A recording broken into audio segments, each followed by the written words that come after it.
was the last time you stopped to think about the one thing you can't live without? No, I'm not talking about the internet. I'm talking about water. Without clean drinking water, life couldn't go on. So it's probably important that we know what's in the water we drink.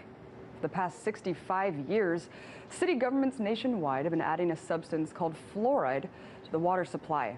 The practice of water fluoridation started at a time in history when asbestos, PCBs, and DDT were all deemed safe and effective.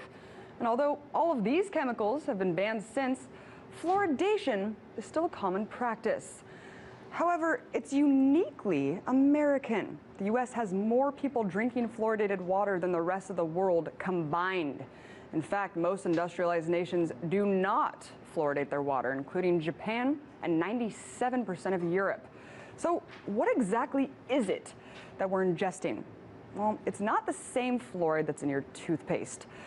What's being added to municipal water supplies is a fluorine compound called hydrofluorosilicic acid, and it's a byproduct from the phosphate fertilizer industry. Yes, you heard me right. Let me break this down for you. Gaseous fluoride is produced during fertilizer production.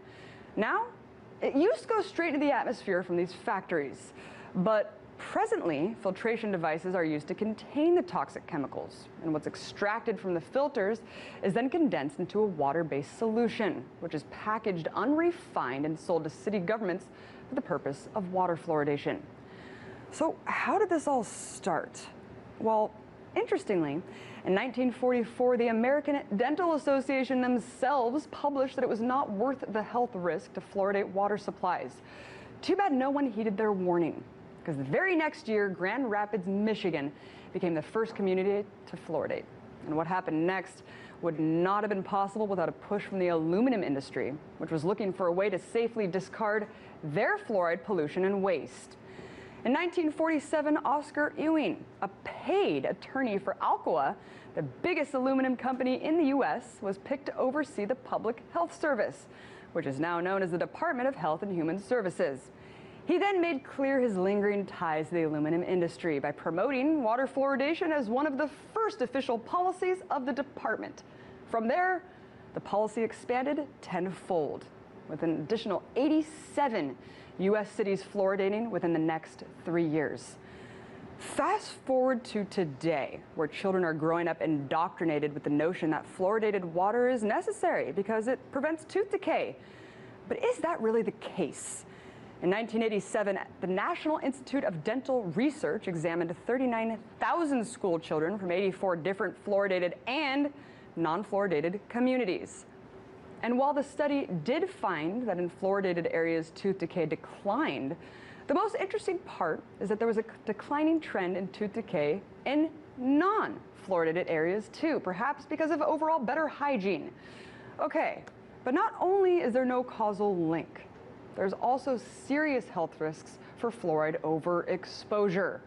For one, an excess of fluoride causes fluorosis, which is the eating away of the enamel on your teeth.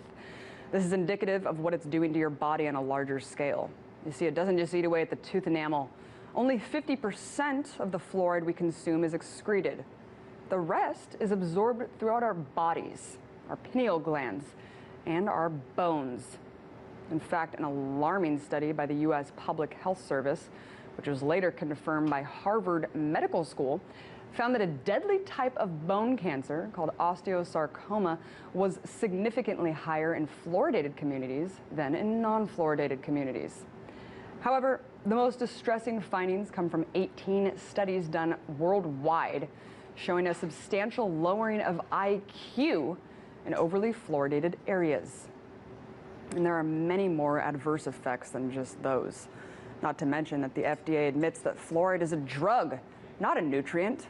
Multiple ethical codes are being violated here by forcing us to ingest this drug.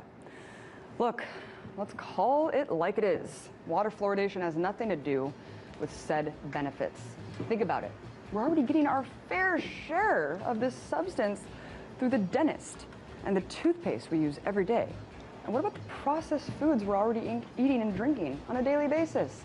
We get more than enough. So the argument that we need to ingest this substance as well is baseless.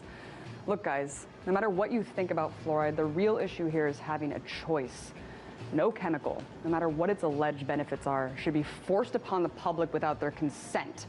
But let's not forget, as long as corporations are involved, our best interest isn't really the priority. So maybe we should be looking at water fluoridation as a money-making scam.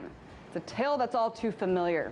Governments and industry colluding to save money instead of saving lives.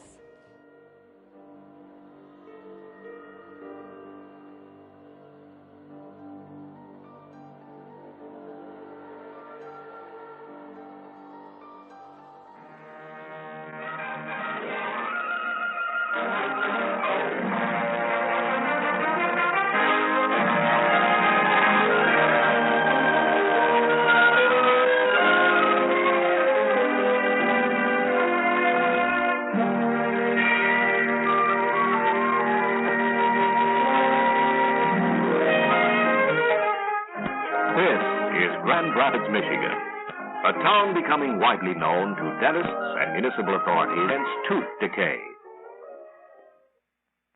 The children in Grand Rapids have less tooth decay than they did 6 years ago, as much as 65% less. Grand Rapids' fight against tooth decay started in January 1945 when fluoride was added to the water supply.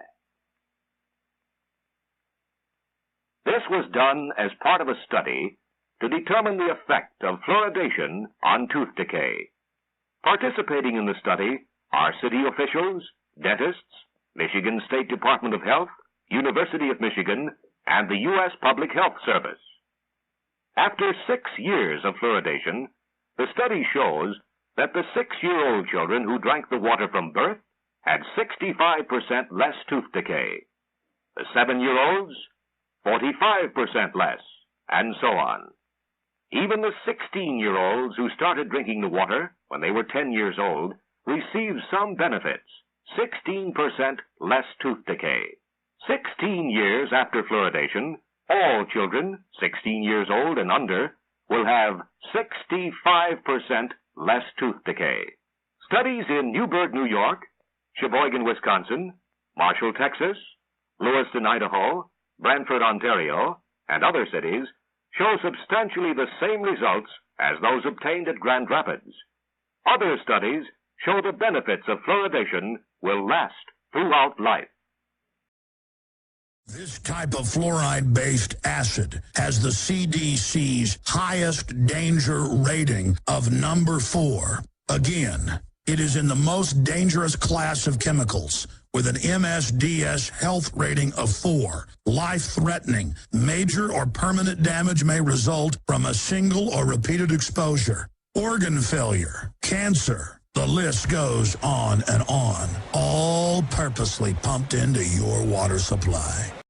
Most of the many communities now fluoridating add sodium silica fluoride or sodium fluoride to their water. Another compound also used is hydrofluorosilicic acid. Chemical hydrofluorosilicic acid is used to add fluoride to the plant's water. Although it poses a burn risk to skin, those living nearby were in no immediate danger. First tonight, hazmat crews from all across our area responded to a chemical leak this afternoon in Rock Island. The chemical was so strong that it was burning through the concrete. There. News 8's Christy Mergenthal has the latest. It was just before 1 o'clock Thursday afternoon when hazmat crews were called to the Rock Island Water Treatment Plant for a chemical spill coming from this tanker truck. Plant employees evacuated, crews began suiting up, working quickly to stop the leak that had begun eating through concrete. The chemical hydrofluorosilicic acid is used to add fluoride to the plant's water.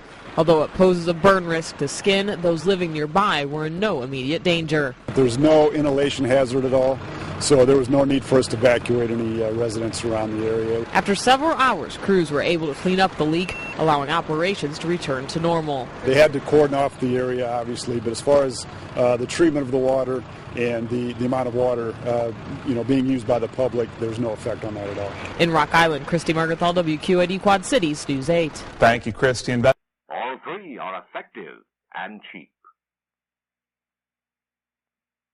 In a town of 5,000 population, The daily amount of the fluoride compound used and its cost is sodium silica fluoride, 7 pounds, cost 49 cents. Sodium fluoride, 10 pounds, cost $1.20. Hydrofluorosilicic acid, about 2 gallons, $1.61. In selecting one of the 3 compounds, the size of the town and its water plant facilities are considered. 3 types of feeders are used to add fluoride compounds. One is the solution feeder, used in towns up to about 20,000 population.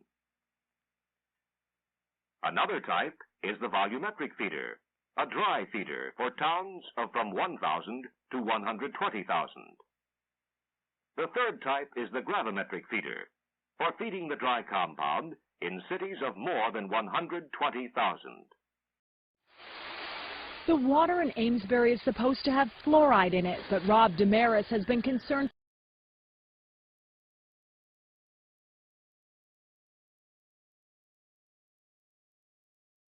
for years about what's in the supply he gets from China. The residue you see here is what won't dissolve when he puts the fluoride powder in the water. What is that? We don't know. You have no idea what's in there? I don't know what it is. It's not soluble. And it doesn't appear to be sodium fluoride, so we're not quite sure what it is. Damaris says the residue clogs his machines and makes it difficult to get a consistent mix. For almost a year, these fluoride pumps in Amesbury have been off, and the water department says they'll stay off until they can figure out what's in the fluoride. The Department of Public Health says more than 650,000 customers in 44 communities are getting the product in question, and only Amesbury has temporarily stopped using it. But despite those concerns, we want to be clear. Both state and federal health officials tell Team 5 Investigates Chinese fluoride is safe. The New York company which supplies the fluoride in question says it is certified by the National Sanitation Foundation, which assures the quality of the product. And despite 1,000 complaints, the Centers for Disease Control also says it's safe, although testing continues to determine the precise composition of the residue. All 3 feeders, the solution feeder, the volumetric feeder, and the gravimetric, are equipped with automatic controls and have long been used for adding chemicals to city water supplies.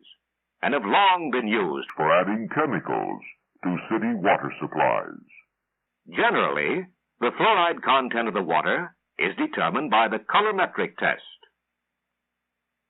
In this test, a color indicator is added to water samples. The color of the samples is then matched with the color of standards containing known amounts of fluoride. Dentists in many cities are helping to bring the benefits of fluoridation to children. Now, our children can have better health through fluoridated water. Over 30 independent studies have linked fluoride to a reduction in childhood IQ. A 2018 study published in Occupational and Environmental Medicine found that for every increase of 1 milligram per liter of fluoride in a pregnant woman's urine, their offspring averaged 2.4 points lower IQ scores at ages 1 through 3. This follows a 2017 study funded by the National Institutes of Health, which shows in utero fluoride levels associated with lower IQ in 6 to 12-year-olds. Animal studies have shown other neurological effects, including impaired memory, reduced ability to learn, and even mild forms of brain damage. They can drink away tomorrow's tooth decay. Have more attractive teeth. One organ that is particularly susceptible to fluoride buildup is the pineal gland, the part of our brain responsible for regulating sleep and reproductive hormones.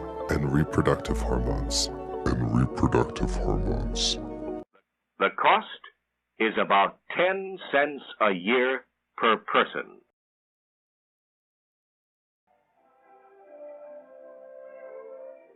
Fluoridation is endorsed by the American Dental Association, State and Territorial Dental Health Directors, American Association of Public Health Dentists, Public Health Service, Federal Security Agency, state and territorial health officers, American Public Health Association, and the American Medical Association.